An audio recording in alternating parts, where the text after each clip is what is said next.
Hello everyone and welcome back to the channel.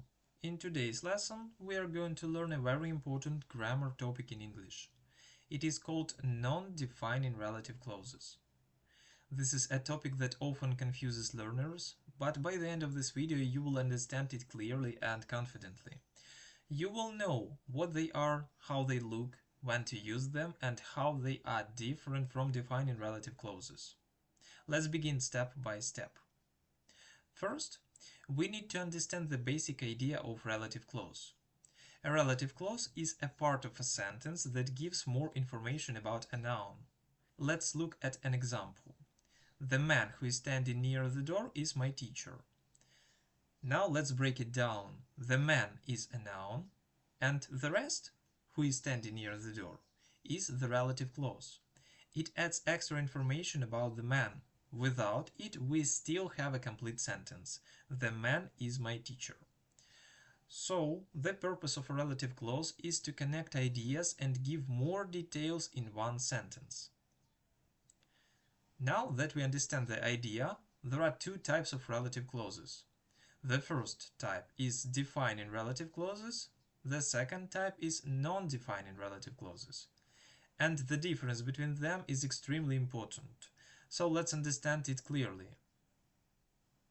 Defining relative clauses give essential information. This means the information is necessary to understand the sentence. Without it, the sentence becomes unclear. For example, the students who study hard pass the exam. If we remove the clause, the students pass the exam, this is too general and loses meaning. So here the clause is necessary. There are no commas in defining relative clauses. Now let's focus on today's topic.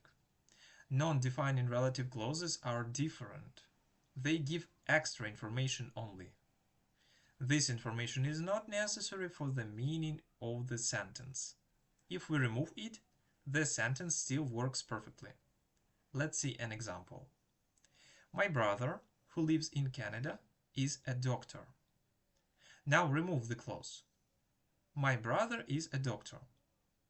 The sentence still makes sense.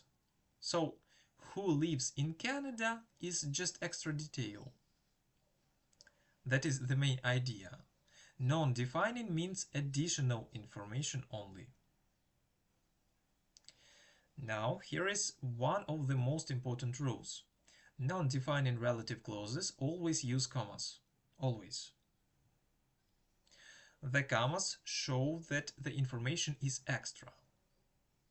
For example, my father, who is 60 years old, still works. Without commas, the meaning changes. My father, who is 60 years old, suggests there may be more than one father. But with commas, it becomes clear that it is just additional information. So remember, commas are not optional, they are required. Now let's understand when we actually use them.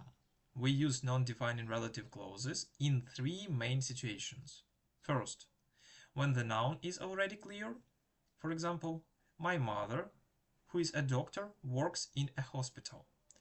We already know which mother we are talking about, so the extra information is not needed to identify her. Second, with proper nouns.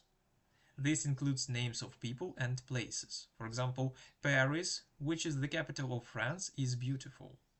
John, who is my best friend, is moving abroad. Because these are specific, we do not need to define them. We only add extra information.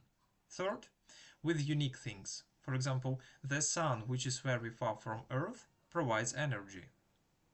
There is only one sun in our system, so we only add extra detail. Now let's quickly go over the relative pronouns.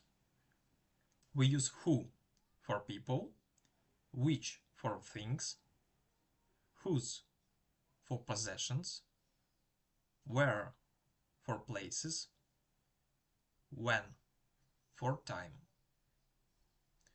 Let's see some examples. My teacher, who is very strict, gives a lot of homework.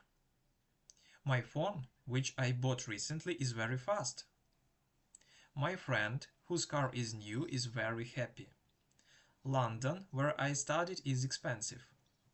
2020, when the pandemic started, was a difficult year.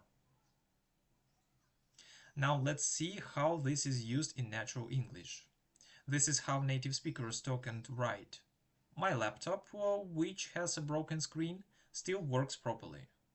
My boss, who rarely takes holidays, is very hardworking. My hometown, where I grew up, has changed a lot. These sentences sound natural because they connect ideas smoothly. Now let's fix some common mistakes learners often make. Mistake 1. Forgetting commas. So it is incorrect to say my car which is red is fast. The correct version is my car which is red is fast with commas. Mistake 2. Using that. My house that is big is expensive. It's incorrect. The correct version my house which is big is expensive. Remember, that is not used in non-defining relative clauses. Mistake 3. Confusing meaning. This is very important. My brother who lives in Canada means I have more than one brother. My brother who lives in Canada means I have only one brother. So commas completely change meaning. Now let's quickly summarize everything. Non-defining relative clauses give extra information that is not necessary. They always use commas, they never use that, and they use who, which, whose, where, and when. And there is the most important idea: if you remove the clause and the sentence still makes sense, then it is a non-defining relative clause. And that brings us to the end of today's lesson. If you understand this topic well, your English will become more natural, more fluent, and more advanced. You can now use this confidently in speaking, writing, and exams. Thank you for watching, and I'll see you in the next lessons.